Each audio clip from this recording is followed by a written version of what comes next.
Welcome back to the YouTube. Today I'm going to be debriefing on my first Backyard Ultra because just 3 days ago I DNF. This is almost like a failure / participation medal because if you're not familiar with a Backyard Ultra, unless you win, you're a DNF, and I'm exactly a DNF. Did not finish.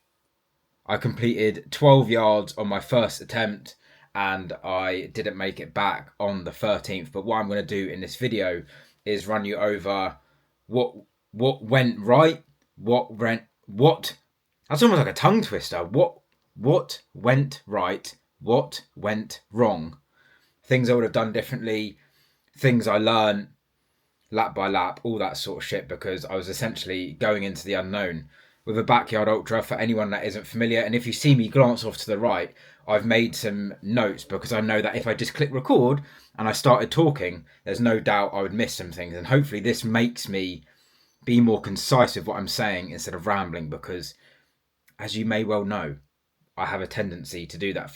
So for those of you that aren't familiar with a Backyard Ultra is a stupid ultra marathon format. Should I sit with this on? Well, you won't be able to see it.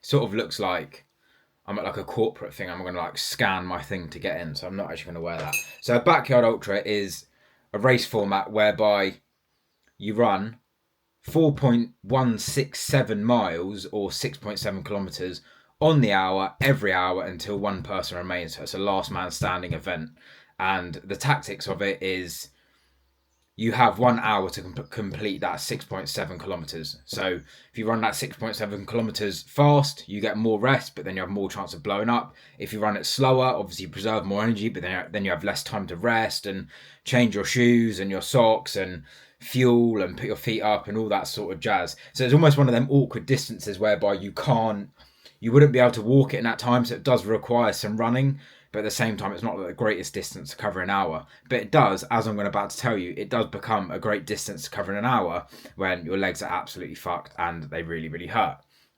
Okay, so that is what a Backyard Ultra is. And just a few days ago, I raced my first. Good stuff. And 16 months ago, I bought my first pair of running shoes. Had never been for a run, didn't own a bike, couldn't swim. And then I went to my first Ironman in just 9 months. And now this is my first Backyard Ultra for a new experience. Learn more about myself, push myself, see what it's all about, because that's what I enjoyed. So when I did the Ironman, that sort of opened up many possibilities of what I could do. You know, I didn't want to be just limited. Although I enjoyed the Ironman, it was like, I want to try trail running. I want to try ultra running. You know, I'll do whatever. As long as I can document it, as long as it's hard, I'm more than willing to give it a go. And, you know, it piqued my interest. So I'm just following that. I'm probably not going to be good at one thing because I'm trying all these different things. But to me, that's the fun part. That's the experience of life. So moving into the race. So obviously training for the Ironman last year, a lot of my training was obviously geared towards that. So I was running, but just not as much. And obviously I was cycling, swimming and lifting alongside that. And then after the Ironman in October, I was still triathlon training. So training all three sports. And then as of January, that is when I was still training all three sports, but just more of a focus on running. So that's the first time I've had like a real running focus block. And that was when we started to tick off those key sessions, because this Backyard Ultra ties in quite perfectly. Within 6 weeks' time, I've got my first 50 miler. So almost all the training was like geared towards the 50 miler, but because it was geared towards the 50 miler, it was technically also geared towards the Backyard Ultra, because essentially running is running, and that's what we need to get ready for. So as of January, that was the start of my first running focus block. So I was cycling each week alongside that, just because cycling again was going to allow me to continue to build my aerobic base without hammering my legs and putting more running into my legs. Essentially, I've only swam like a few times, like 4 or 5 times this year, just to keep a feel for the water. I'm still absolutely terrible in there, but I've got Ironman Barcelona in October, so I needed to keep that in there. So yeah, mainly swimming, mainly running, cycling and lifting, but the cycling session just to build that aerobic base. Because I'm still like new to this, I still need to build. Like, you think people that's why like it's so transferable. Like someone can come from another sport, let's say they could come from like tennis or something like that, and then they could transfer well over into like triathlon or running because they built that aerobic base. It's so transferable. Whereas I was in the gym for 8 years before, like bodybuilding, so I didn't have an aerobic base I didn't have an aerobic base, so I've had to build that, and I continually need to build that. So you always need a bigger foundation. So from January, we started focusing on running. So a lot of the key sessions were longer runs. So the whole of 2025, all of my runs were like on the road. I was doing road running, and then I started to introduce trail runs. So the reason for trail runs was obviously for the ultra, but this backyard ultra specifically is a difficult course. So it is 2 miles out, 2 miles back. So that is the 4 miles. But essentially the 2 miles all one way are uphill. So my legs needed to get used to running on hills. So a lot of the training was done on the trails. That was mandatory each week. And then over that time, I built my running up. So I think one of my peak running weeks, which still isn't like a huge running week, but a few of them were over 80 kilometers. And that's on top of cycling and lifting and sometimes swimming. So that's worth bearing in mind. So I was pretty happy with that. And then I went from like running 2 hours on the trails, 3 hours on the trails, 4 hours on the trails. And I did a few 5 hours on the trails as well. So that was like slowly building it up over time and getting used to the endurance. And then a lot of easy work on tired legs. So a lot of the running in the week was just like easy runs. Like when my legs were tired, I was running again. So after like those long trail runs, like a 4-hour trail run, the next day I'd be running again, just so I was getting used to running on tired legs as best I can. And then we were doing like back-to-back days as well, and then some hill runs in there as well. So every other week, so I was doing some hill sessions, and then like I did back-to-back trail runs as well. So it's just like a lot of my training was focused around hills and just getting longer on my feet. Still nothing like fancy, nothing crazy, but that is sort of the build from like January up until like a few weeks ago before we started to pull back, before we started peaking. So it's that and just a lot of time. Well, not a lot of time, but usually like 2 cycles a week, maybe like 2 to 3 hours per week in the saddle, just again spinning my legs and getting my heart rate at a steady state and allowing that to build that aerobic base. So for me, going into this backyard ultra, I didn't really have like any goal. I tried to keep myself to a point where I was like, I want to go in and run further than I ever had. For me, it was almost like I was going for a feeling and not so much a time or how long I wanted to go. I really wanted to push myself. At the end of the Ironman, I really felt a drag. I've never been in that position before. Obviously, the Ironman was my first marathon. It was my first triathlon. Obviously, it was my first Ironman as well. So there was a lot of unknown. I've never felt like that. I've never, like, doing your first marathon's bad enough, let alone doing it after your first 112-mile bike ride. So I'd never felt that in my legs. I'd never felt like that. I'd never been on the go for that long. Obviously, I looked down at my watch sometimes during that Ironman, and it was like, look at seeing 13 hours. Like I've been exercising for 13 hours straight, which is just absolutely insane. So that's a little bit off topic, but like I went into this with like no real like, oh, I want to get 12 hours, I want to get 15 hours, I want to get 24 hours. The thing for me, I really wanted to push myself. I really wanted it to be hard. I wanted it to suck. I wanted to question why I was doing it. I wanted to give up but keep pushing on, and that's exactly what happened. In terms of like a time, I'd be lying if I said I didn't think about the 24-hour mark, and the more I spoke to people out there, the more I realised many people had the 24-hour mark in mind. And now that I've done the Backyard Ultra, I almost like look at it from someone's point of view who's done a Backyard Ultra, and almost like now if someone come to me and they were doing a Backyard Ultra, they were like, and they were in my position, I was like, they were aiming for 24 hours. It's like, it's almost that thing, it's like everyone says 24, 24, 24, but it's one of those things that probably very few people get, especially on their first go. Not to say I don't think I'd be able to do it, but the reason why I had 24 in my head was because 24 hours is 100 miles, and that is such a huge goal. That's why if you do 100 miles, you actually get a medal for the 24 hours. Like, it's just, that's a big milestone for a lot of people, because that obviously includes going overnight, which a lot of people wanted to do. So the reason I had that like in my mind, not to say that I thought I was going to get it, but that was sort of so far out of touch that it's like anywhere even before that is fine. And the reason why I didn't want to set my goal to like let's say, like 8 hours or 9 hours, because I didn't want to then have 9 hours on my head. You get to the 9 hour mark and then it goes downhill because you've had 9 hours in your head the whole time. So that is a reason why it was never really like a goal. Like I said, I was going for a feeling, but obviously I'd love to get 24 hours. And I was like, if I hit 24 hours and then that's in my head and it goes downhill after that, I honestly couldn't care less. I'd be happy with that. So yeah, that's what I went into it for. That is what I went into it to feel. Again, I wanted to just, take it lap by lap and just enjoy it. It was my first time. I wanted to prep. And that is what I did. And in the lead up as well, I listened to like a few podcasts of people who have done it. I listened to like people to get tips. And one thing I did realize is you can go as deep as you want. You can get all the help you want. But at the same time, like, it's your first one. You're going to learn lessons no matter how much you prep. And especially what I didn't want to do is prep to the point where I saw some people's plans where it's like, this hour I'm going to have this hour I'm going to have that hour, the guy that won the Sydney Backyard was like, this hour I'm having this hour I'm eating that, this hour that, and then on 4 hours I'm going to change my socks, and then this hour I'm going to do that. And the reason why I didn't want to prep that much was because the issue I find when, obviously I've never done it, but if I was to prep that much and then if the plan was to go veer from that, it feels like you failed, and then mentally it just gets in your head. Obviously that might work for some people, and if I was to do another, it might well work for me again. But I was prepared to go into the unknown. Obviously a backyard ultra is hard anyway, because you don't know how long you're going to be going for. It's made even harder when you're doing it for the first time. So yeah, starting the race, the build up of the prep went really well. All my training went well. I was ticking off those key sessions. I was running for 4 hours on the downs. I literally run from Eastbourne to Seaford and back, like doing runs I'd never done, ticking off, elevation, ticking off my training each week, like doing what I needed to do.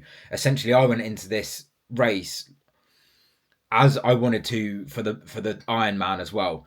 I knew that when I was doing the Ironman, I was going into the unknown. I knew when I was going into this backyard ultra, I was going into the unknown. I knew that there was going to be question marks. It's the first time you're doing something. So the reason why I'm always so big on like just getting your fucking training done is because I know I'm working personally on short time frames. I know like going from 0 to Ironman to backyard ultra in the space of 16 months is not normal.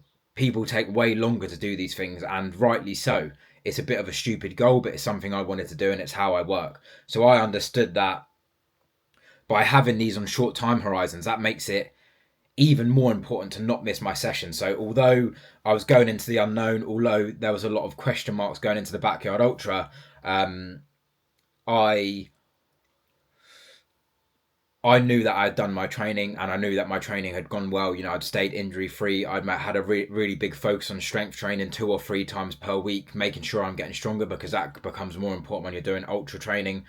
And the only thing I thought when I went into this was the only thing I could have done better, I feel, in the preparation was just had more time. Like if I did my first backyard ultra in a year time, of course I'd be better, because I'd continue to train. That was the only thing I could have done. It's like, there's only so many hours you can train in a week. There's only so much you can do when it comes to a point where it's like, you just need more time. Like, obviously I would have done better if I had more time, but for me, you can't wait around forever. You've got to do your first one. You've got to learn these lessons. And I found that from doing my first Ironman and doing my first backyard ultra, the most I've learned is just from fucking doing it. Like, out of all the podcasts I listened to Phil Gore, listen to this. Like, obviously, I took little nuggets from each one, but again, the most I learned was now because I fucking done it. Okay, so you need to learn these things for yourself, and this is a complete tangent, but a lot of people when message me for like advice and how do I do this and how do I do that, my advice is always, if you don't know where to start, just get a coach, because they'll plan that out for you, and a lot of the time you just have to fucking try it for yourself. The most I learned from training was just to keep trying. How I learned to get better at swimming was just to keep going down the pool and failing. Obviously you do need help at some point, but you learn the most from doing, and I'm a big proponent of that, and that's why I do these challenges, because you learn so much about the sport, but you learn so much about yourself in the process. So moving on to loops number 1 to 4, I won't go through them individually because I don't want to bore you too much, but I'm having a little bit of my coffee first. A little bit of this, a little bit of water. Now we're good to go. So, loops number 1 to 4, these were all familiar territory for me. The reason I say this is because 2 weeks before the Backyard Ultra, so almost 3 weeks ago now, I did a 7-hour simulator. So that was actually my longest run. That was when we practiced like race day nutrition, and we did on the hour every hour for 7 hours, which was 47 kilometers for me. So that was when we practiced that, and we practiced it on the course as well. So loops 1 to 4 were familiar territory, and a week before the 7-hour simulator I did 5 hours as well. So that was, again, I don't know what that is, work out 5 times 6.7, 30 something kilometers maybe. So this was all familiar territory. So the good thing about doing those simulators is me and Tar, which is my brother who I did this with, we were like, because it's almost like 2 miles all uphill, there is parts where you can run, but a lot of it is walking, and then all downhill you can basically run it all. But then again, like, you risk running all downhill and you risk blowing up your quads. So it was like, we were like, oh, okay, so when we get to this tree, we walk, and then when we get to this like visual marker, we start to run, and then we walk up this part of the hill, and then when we get to the pond, we run, and then we run to this gate. So we had those visual markers, but the issue we found was, what you sort of didn't anticipate was, this course is like pretty narrow, so it's through a woodland path, and it's, you know, as a woodland path is, it's not very wide, especially, and it gets narrower in places, enough for maybe like 3 people abreast at some points, with no room to get around. So we didn't anticipate that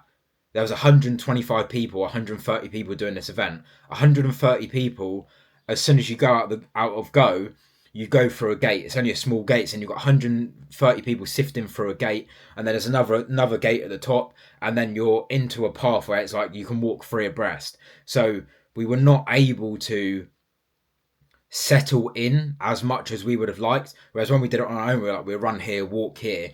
Whereas the bits we'd usually run, we'd have to overtake people.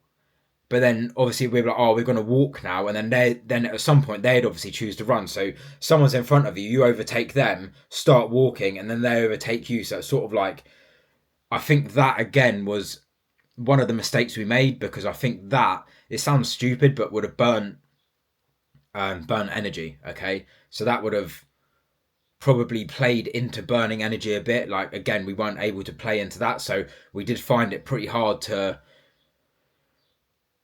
we paced well, we ran when we needed to, we walked when we needed to, but again, it's just like mentally, like, trying to figure that out around people, and trying to run and trying to walk, which is something we didn't anticipate, which now we know that when there's 130 people on a small path, obviously it's going to be busy. So ideally what you should have really done is stick to the front of the group, but then that means getting out of your chair earlier, and then that means waiting at the front to start the lap. So it's one of those things, it's like, and the people that were at the start of the lap, some people were finishing these loops, okay, in like 35 minutes, which I don't even think I could do. I think I could do a 35-minute lap maybe twice, because that's still nearly 7k in 35 minutes, never mind the 177 meters of elevation per loop. So yeah, the people at the front were steaming quite a lot and doing better than I would. So again, you're just getting overtaken by people. So yeah, it's one of those things. We found it pretty hard, but however, aside from that, we were moving strong. Okay, we were moving strong. The loops were consistent. I think our average loop was about 51 minutes,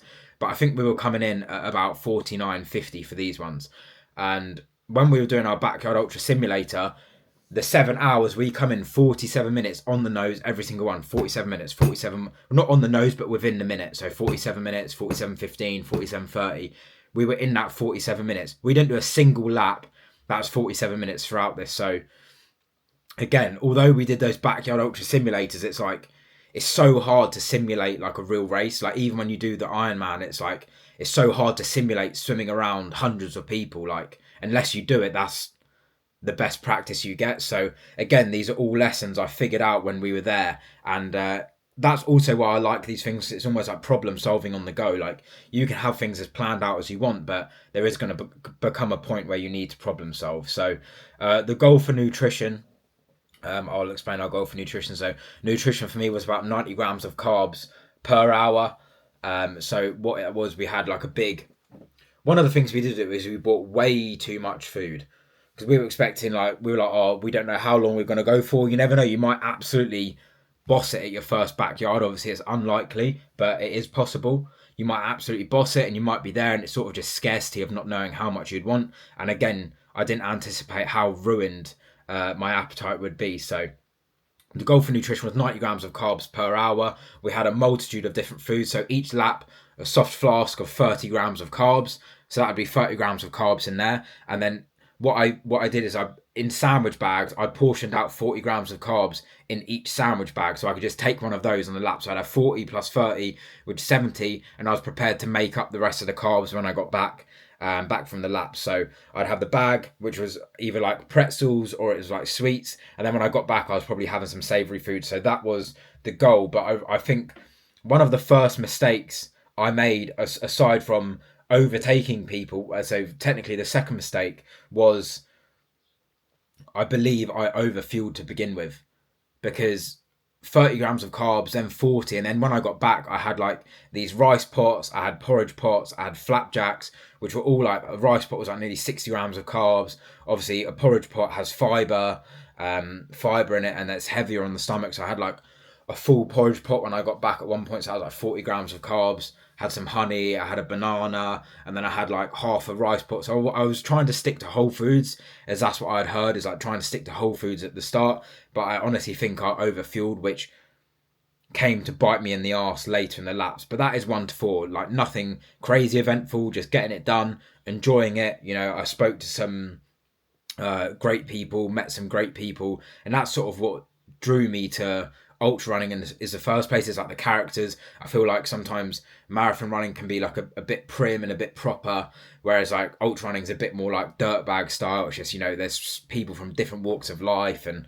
all that sort of shit. So yeah, that's what sort of, it was fun. The sun was out, the weather was absolutely perfect, couldn't have really asked for anything more. And then I had people coming to support me as well, like who would never usually be there. So my mum was there, and my girlfriend's mum, and shout out to my girlfriend, because she crewed me. This isn't her world at all. Like, her world is tattooing, makeup and fashion, not 30 grams of carbs in a bottle, running round in circles until you can't run anymore, basically. But she come to almost help me for a bit, and she stayed the entire time, filling up my bottles for me so I could just sit down, asking me if I need anything. So I'd text back, all right, this is what I feel like this lap. Can you get this pot of porridge ready for me? Can you put hot water in this? Can you get this ready? Can you get the Coke out the thing? So she was on hand the whole time, stayed with me the whole time. And although I managed 12 loops, I probably wouldn't have managed near that if I didn't have her help. So yeah, shout out to her for that. And then we move on to laps number 5 to 8. So again, this is where we stuck to the game plan, still stuck to the fueling, and this is where I began to feel sick. Okay, I felt pretty sick, and I felt like I wanted to be sick quite a lot of times. But again, like, I'm not sure if it's better to be sick and clear it out, because then you're almost like clearing out the food you've eaten, or it's best to just hold it in and continue fueling. And that's what I did. So again, the overarching theme of all of this is I enjoy, like, it's almost like a piece of the puzzle. It's almost like learning. There's no like one size fits all. It's almost like you've just got to make the best decision you can at the time. Like, I had to make the decision I was just going to hold down the food. I wasn't going to be sick, because to me that felt like I was throwing up all the food. So I just continued to put fuel on top of that, which probably I shouldn't have done. So I continued to try and keep food down, because climbing 177 meters of elevation per loop on a backyard ultra course, you know, your expenditure is going to be pretty high, and if you're not eating, it's going to come and bite you in the arse. And again, I didn't know how long I was going to be going for. So, you know, if I was, let's say, going to be there for a day and I stopped fueling now, I would never make a day. Okay, so yeah, my stomach was like, I could just feel it sitting. And I have actually looked at a thing, that's a sign of overfueling, when you just feel the fuel gurgling and sitting around your stomach. So I could feel that, and like I said, I wanted to be sick, but I kept it in, and I kept trying to stay on top of fueling as I can. You know, exactly the same what I was doing. You know, either a bag of sweets and some pretzels, and I did try and stay on like more like the pretzels, because I was thinking, oh, maybe it's the sugar that's making me sick, making me feel sick. But I could just really feel it sitting in my stomach, and it's a really horrible feeling. And that was when I felt sick, and my appetite was just absolutely gone. I did start to feel it in my legs at this point, which the thing is about like backyard ultras, it sounds so really like, oh, I'm on lap 6 and I can feel it in my legs, which doesn't sound like much, like, oh, 6 laps. But because the number 6 is so small, you're like, oh, I feel like I can feel it in my legs on lap number 6, but then 6 laps is still 40 kilometers. That's nearly a marathon in the 6. So at this point, like, I could feel it in my legs, but it was nothing. It was nothing crazy. And when I got towards like sort of lap 7, lap 8, this was after lap 8. This was new territory for me. And lap number 8 was when I'd completed technically my first ultra, I believe. Yeah. So it's over 50k, 53.6 kilometers after lap 8, which again, I was happy with. After lap 7, I was in new territory. Every step was a PB for me. Every step was a lesson. I'd never been on my legs that much. So again, you have to expect these sorts of things. And at lap 8 was when I started to bring in the reinforcements. I had a small coffee before. One thing that could have hurt my stomach as well was I was trying to figure out like what food it was, what hurt my stomach. Did I overfuel? I took Imodium before, which I'd done for the Ironman, which was fine for my stomach because essentially I didn't want to keep going to the toilet. It's going to waste time. So I took a couple of Imodium before. Was it the Imodium and running? Because obviously when I took the Imodium when I was doing the Ironman, obviously I was swimming at the start. And then I was cycling, I was sitting on a bike. Was it that? Was it the fueling? Was it over fueling? Was it just a bad day? Like you can do everything perfect and you can still have a bad day or a bad stomach. So yeah, it's trying to like look inwards, but at the same time, like not look into it too much. These things can happen. But on lap 8, this is where I also got the headphones out and I had my first real hit of caffeine. Just to, I felt like I needed that pick me up now. I was sort of holding off as much as I could. I wanted it when I needed it. And in my mind, I was like, I'll have the caffeine at like midnight, which again, now looking back was wishful thinking. I wasn't going to make it that far without no caffeine. So I had my caffeine, put some music on and I was like blaring Linkin Park, which means I started to need that extra push basically. So before lap 8 as well, I felt some chafing, which again, a stupid lesson, which was another mistake I made. I didn't put chafe cream on before I started. I just left it. And often with chafing, once you've felt chafing, you're already too far gone. And this was me in that case. So I was like, I can feel it a little bit.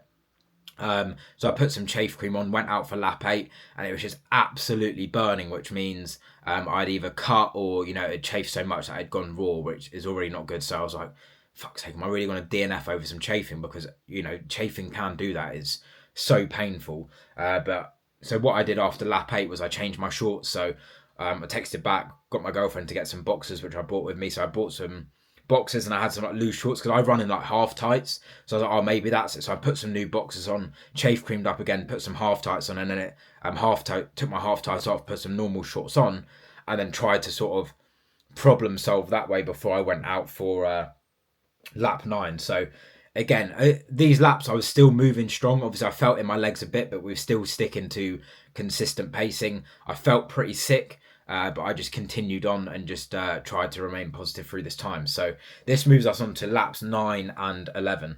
And this is when, obviously, lap number 9 would have been going past 9 o'clock. So this is when it was dark at this point. Okay, the head torches came out. So for me, this was another new experience. When I went into this as well, like although I said 24 hours, like I was like a goal I didn't think I would get. Which in one mind, I'm like, do you even believe in yourself that much? But I'm like, there's a difference between like believing in yourself and just being realistic. Like I've not been running that long. Some people would be able to, but if I had years and years of training, maybe. So yeah, running into night, a big thing for me was like I wanted to run through the night, like whether that was make it to 3 a.m, 4 a.m. I wanted to run at night. I wanted to feel how that was. So I finally got that experience. This felt cool. And one thing I did notice, like sort of after lap 8, it's weird how much people are chatting at the start versus once you get past like lap 8, lap 9, it just goes pretty fucking quiet, to be honest. Like people just start talking less and you start hearing less. But this was a big goal for me to run at night, which was pretty cool. And that definitely added another element of like how hard it was and how hard it felt. And probably, which was the new experience for me. This also again made it hard for our visual markers because you can't see shit. Like it's almost like a woodland. So even when it was like 8 p.m, it felt much darker than it was, and you sort of went out the woodland. And you're like, oh my god, it's still daylight. But it was seriously like pitch black. Even where your head torch was, like anything outside of that, you couldn't see anything. So again, for me, a big one was I'm prone to falling over walking around my bedroom. Never mind in a woodland in the pitch black where there's branches and stuff like that. So again, I was being very cautious of my ankles and not rolling my ankle, because one of the worst parts of this course was not the fact that it was uphill or woodland, is the first hill is through a cow field. So obviously it's not been raining much, so that the ground is extremely hard, but from where the cows have been on it, it's extremely hard but extremely bumpy. So that is like absolute heaven if you want to roll your ankle, which I didn't want to. So again, that bit, it's hard to run down that hill, even though it was a pretty steep one, was because you're probably gonna, well, for me that was like ankle snap territory. And between laps 9 and 11, this is also when running and walking felt very nice. And this reminded me of the Ironman as well, because just walking feels so nice when you get to a point and you get so tired. So that made it, that was when the running and walking become more like frequent. So instead of like, we were running all of this part, it was more like run, walk, and that really started to break up our cadence. And that this is when it almost felt like more of like a push rather than tactic. It felt like we were just like stopping to walk because it felt hard and we were trying to make it easier, rather than, all right, we're running and walking out of tactics. It felt like the running and walking was almost out of desperation more than it was anything else. So yeah, between lap 9 and 11, this is when I felt it. So in the Ironman, or like an event where it's like you're not so on a time scale, obviously there's cut-offs on most events, but on an Ironman it's not so bad. But knowing you're on a timer and knowing that time is ticking over in your head, for me, that made it harder. It's almost like always you can't settle, because it's in the back of your mind that you've got to make that cut off. I started to feel, not blistering, but I started to feel it in my feet, and I knew that if I left it any longer, then again my feet would have hurt. Obviously now, knowing in hindsight that I only made it to 12, it wasn't an issue, but I didn't know at this point still how far I was going to go. However, when it did get towards lap 11, I sort of knew that I didn't have much time left. Maybe again, like, because it's my first time, this makes me wonder, I'm like, how much of that is mindset? Like, did I not do as well because in my mind I knew that I didn't have many left, or was I being a realist and just knew that my time was going to be up fairly soon? But I knew I didn't have much left basically on lap number 11. So I did feel myself start to slow down, but I wasn't prepared to give up. And I was still, in my head, I was like, always setting out 12 hours for me was like, I'd be very happy with 12, because for me in 6 weeks, obviously I've got the 50 miler, which is about 12 laps. That's about 80 kilometers, 50 miles. So that was also going to be a good confirmation. And, to make it 12 hours in your first backyard ultra is no easy feat. So that's sort of a point. And then I was thinking like, if we make it back for 12, and then, if we've made it back for 12, that means we can realistically do number 13. And then if we like do like 13 and 14, if we do them on the hour but just keep them continuous, maybe we can like get it further. But again, I was just trying to like reason in my head about how much further I could make it. But sort of after number 11, I knew, like, to be honest, at number 7 or whatever, I knew I wasn't going to do 24 hours. Like, it felt pretty hard, which is fine. But again, like, these are all like learning things, and that's why I really enjoy this, is because it's like, what was it? You can't really pinpoint, like, was it my mindset? Was it this? Was it that? And again, you can't have all the answers. And for me, that's a reason why you've got to go again. But after lap number 11, it almost felt like Who Wants to Be a Millionaire? Like, oh my God, I need to phone a friend. I need to like, basically use all my methods. I don't know the word now, but like use everything I've got. So I was like calling in reinforcements. I messaged my girlfriend. I was like, I want a tab of caffeine, which was 150 milligrams. I want a glass of Pepsi, and I want to see if that helps me push on. And yeah, that is when it brings me to lap number 12, which was which was my final lap. So, okay, this was my last lap.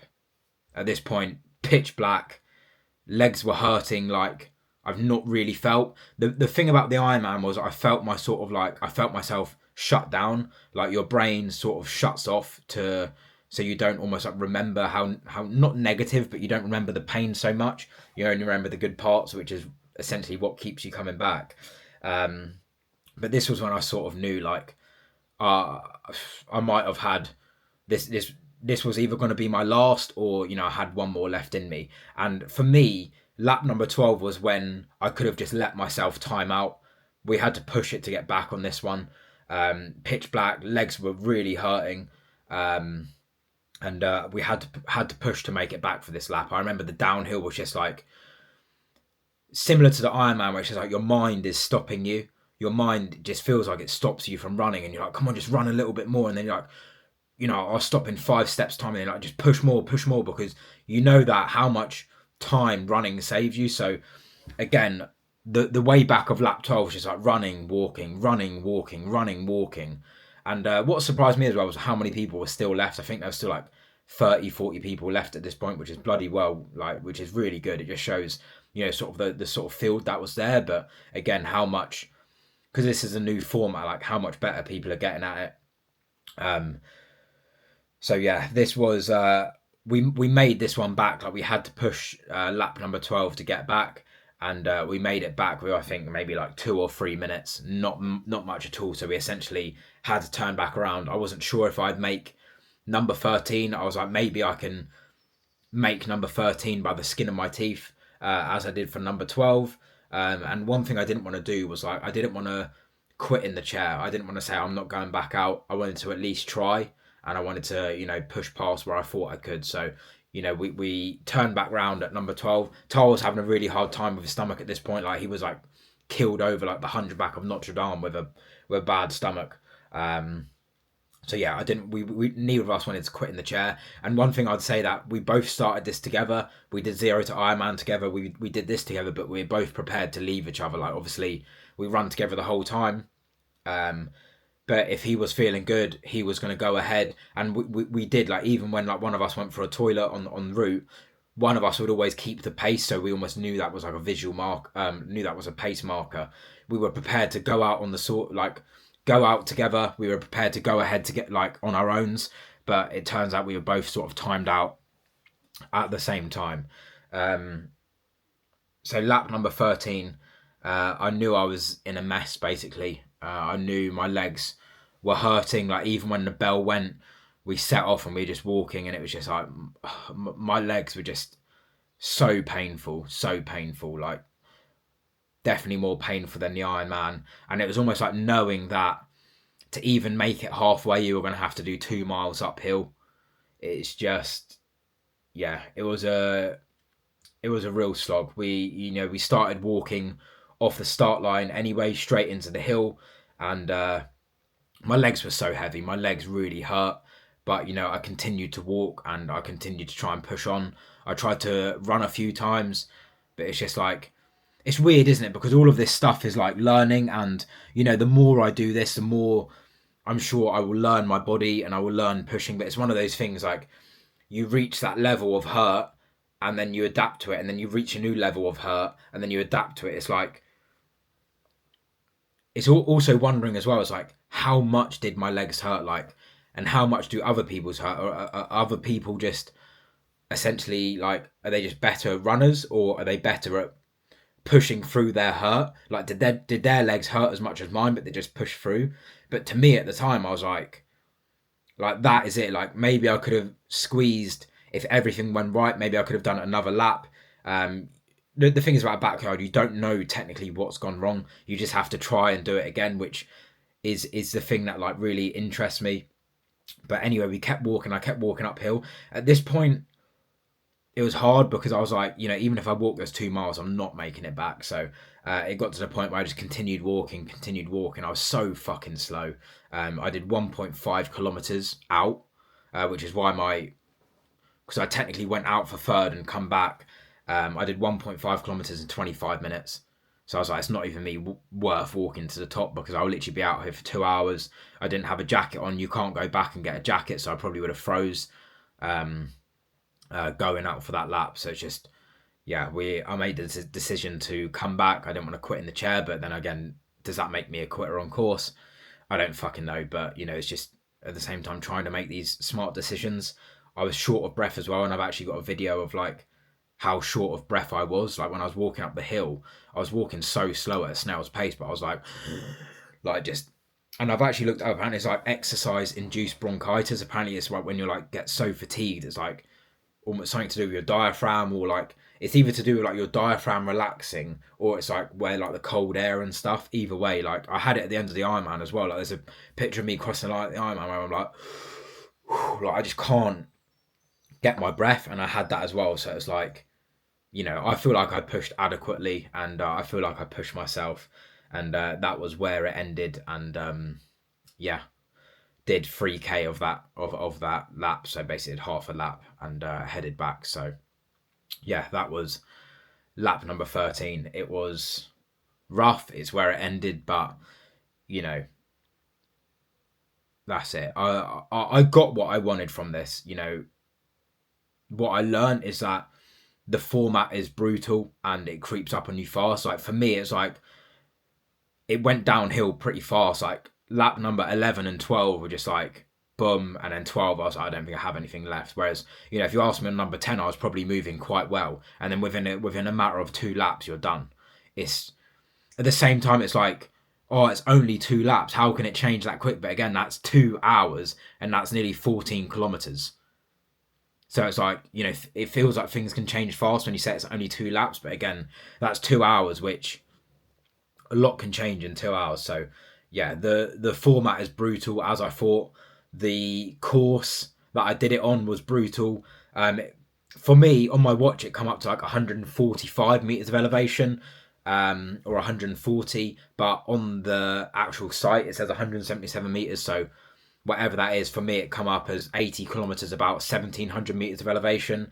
If you times that by the 177, then that means it would have been over 2000. Either way, I felt that is a pretty hilly course for a backyard ultra. So yeah, I felt like I had done that elevation. So the format is brutal, and as ever, there's always lows and there's always highs of endurance sport. The highs don't last, the lows don't last until they do, and that low did last. And for me, that was like, there wasn't coming back from that lap 13. So yeah.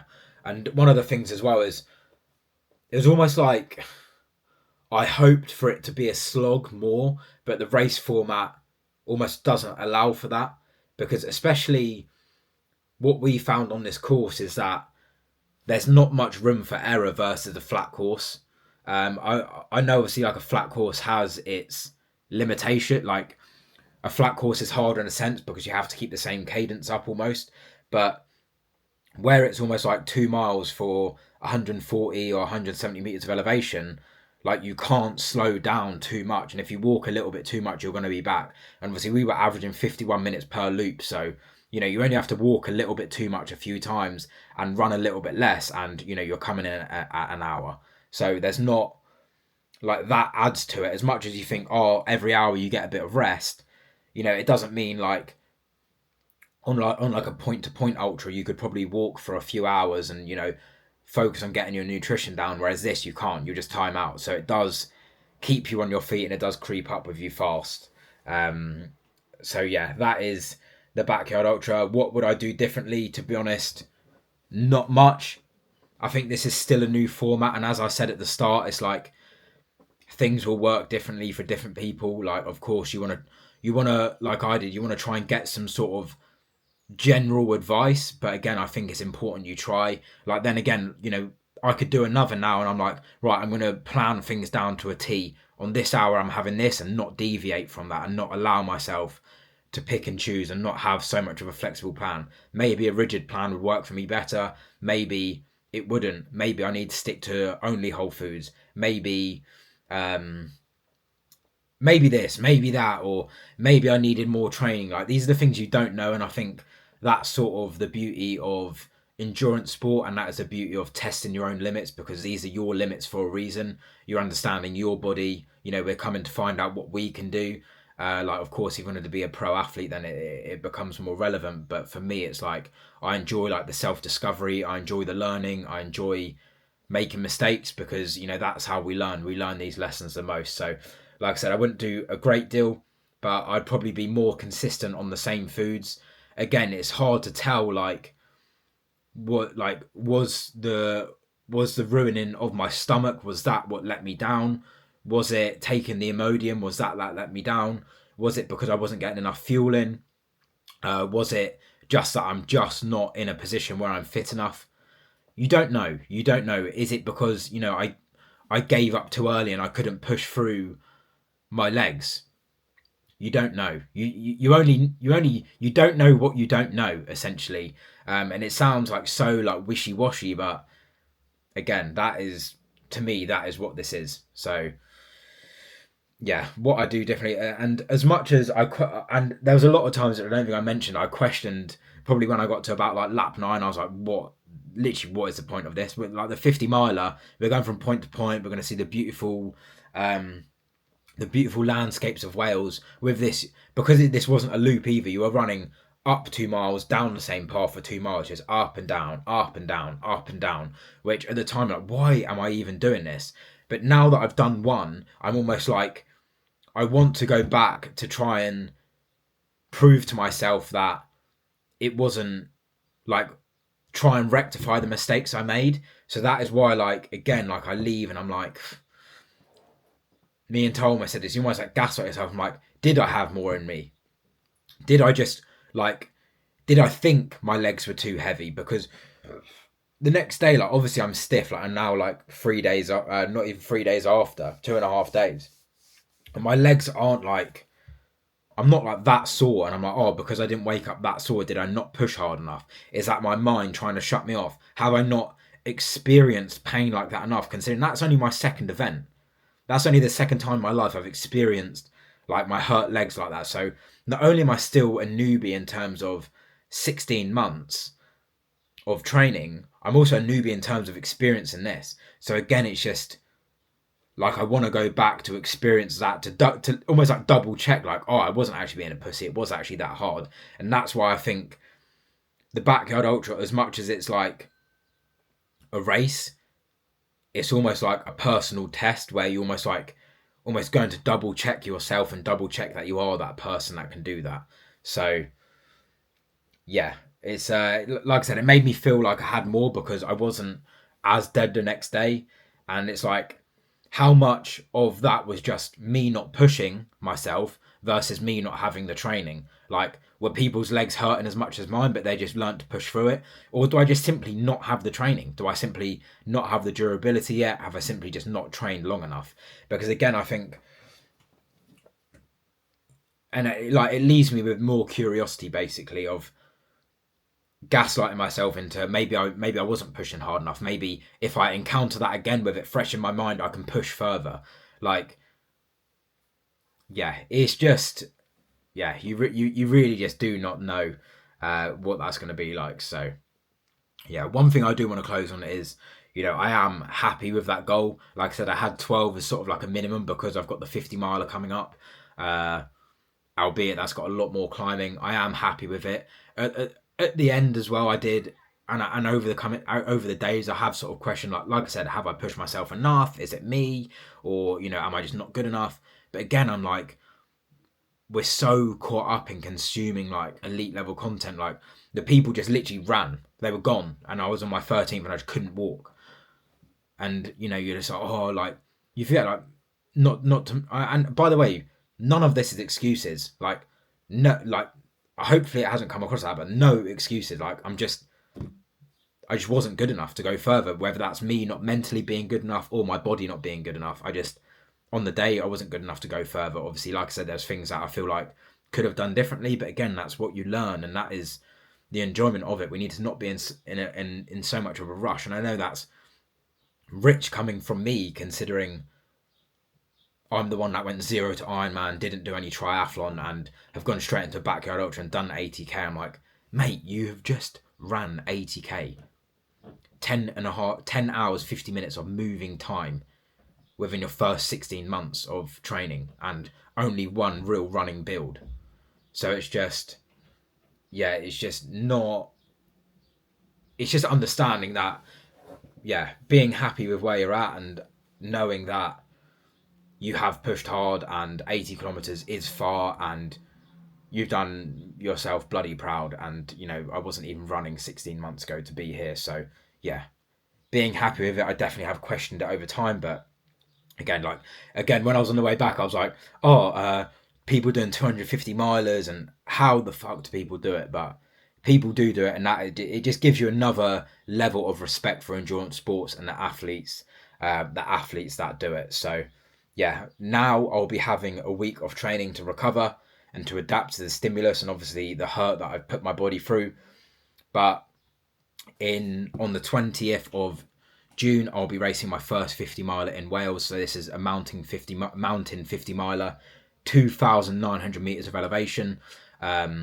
This still feels like an appropriate goal. I was worried that, let's say I pushed so far in the backyard, let's say I did 120 or 130k in the backyard, I think I then feel too confident for the 50 miler and think, you know, that's going to be easy now because I've done that. Whereas I only did 50 miles, which is what I've got to do in Wales. But in Wales, I'm going to have 2,900 meters of elevation, whereas here I did 1,700. So it's an extra 1,200 meters of climbing over that distance. So again, for me, that's going to present new challenges. My first ever point-to-point trail race, my first 50 miler, my first time climbing that much. Okay, so it's like, that is new, and I'm happy that challenge still feels appropriate. That still scares me. Obviously in Wales the weather can be so unpredictable. You've got to take more kit with you. Obviously you're going from point to point. The terrain is going to be much more technical. There's a lot more climbing. So, you know, I timed out at 50 miles on this, but I've got to do 50 miles in 6 weeks. That is arguably still harder because of the terrain and because of the climbing. So that is my next goal. I look forward to it.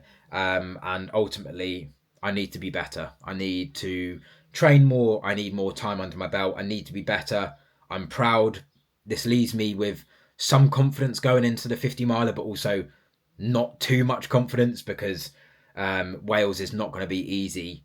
And, you know, I've only just done 50 miles now. And although it's the same distance, there's still things that are going to make this more challenging. And again, present me with new lessons and new versions of myself that I find. So I'm looking forward to this. And if you want to follow me on this journey, please feel free to hit subscribe. And if you've even made it this far, you are a real one, because I've just rambled 53 minutes. But again, just word vomiting. And as I said at the start, I'll keep this concise, and I have not done that whatsoever. But hopefully you've learned a little something if you've watched this, and good luck in your training. Please hit subscribe, and I'll speak to you in the next video.